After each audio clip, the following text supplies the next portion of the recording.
দূর ব্যান, এই র্যাপিডোর লোকটাও না এত সময় নেয় আসতে, আর টাকাগুলো গুনে গুনে নেবে।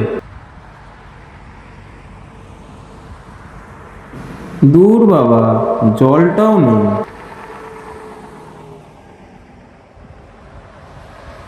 বলছি দাদা, জল আছে আপনার কাছে? না দাদা, আসলে জল নিয়ে তো বেরোয়নি। আচ্ছা, আপনি আমার সাথে চলুন, সামনেই তো পেট্রোল পাম্প আছে, তো ওখানে জল কিনেও খেয়ে নেবেন আপনি, আর দুজনে মিলে একসাথে গেলে চলার সাথে পাবো।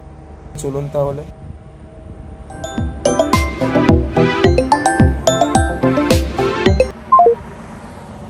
হ্যাঁ বলো। কিরে, এত রাতে কোথায়, কার সাথে কি করছিস? সারাদিন অফিসের ওই কলিগের সাথে থাকিস, রাতে কি একবারও আমার কথা মনে পড়ে না? সারাদিন এত খাটাখাটনি করি, ওটা কি তোমার চোখে পড়ে না? হ্যাঁ, কার জন্য করি আমি এসব? রাতে আর ভাল লাগছে না কিন্তু, রাখো ফোনটা। ফোন করবি না। কি দাদা, আপনার বউ নাকি উনি? না না, ওটা আমার উঠবি। দাদা, 4 বছর ধরে সহ্য করে যাচ্ছি আমি।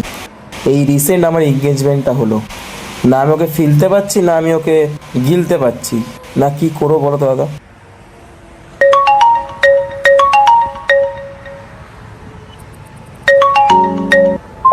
হ্যাঁ মা, বলো। কিরে, কোথায় তুই? এই তো আমার বাইকের তেলটা একটু শেষ হয়ে গেছে, আমি বাইকের তেলটা ভরে একটু আসছি, আমার একটু সময় লাগবে। এত রাত হয়ে গেল, টেনশন হয় না? জানেন দাদা, আমারও আপনার মতো একটা বউ ছিল, এখন ওকে একেবারে চুপ করিয়ে দিয়েছি।